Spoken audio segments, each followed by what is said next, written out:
j'ai choisi des pierres de labradorite que je mets sur une petite tige. Donc il y a un côté qui est fermé avec une boucle.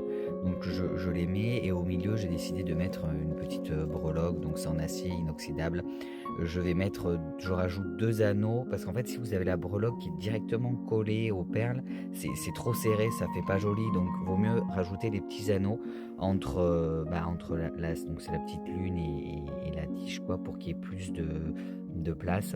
Donc une fois que j'ai mis toutes les perles, je referme, je fais une boucle pour faire en sorte que les pierres ne glissent pas. Là après je prends une chaîne, donc pareil en acier inoxydable, je choisis la bonne taille pour un bracelet, en général un poignet on va dire classique c'est 18 cm, donc là je fais en sorte que ce soit un peu plus court et d'en rajouter de la longueur. Donc là ma chaîne je la coupe en deux pour qu'elle soit égale en fait. Si vous laissez, il faut que le fermoir il se retrouve au milieu sinon voilà. Donc je ferme ça avec un anneau. Je vous ferai un meilleur tuto un jour. Et pareil, hein, on fait la même chose de l'autre côté. Ensuite, je mets le fermoir sur un des deux côtés. Je rajoute un anneau. En fait, comme ça, cet anneau, vous pourrez venir fermer votre bracelet qui soit plus petit.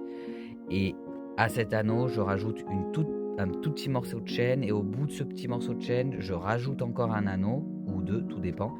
Et comme ça fait plusieurs tailles pour fermer le bracelet. Vous, après, si vous le faites pour vous, vous pouvez adapter à votre taille. Il n'y a pas besoin d'en faire plusieurs. Bon, là, c'est particulier en boutique. Il faut s'adapter un peu plus au plus grand nombre. Voilà.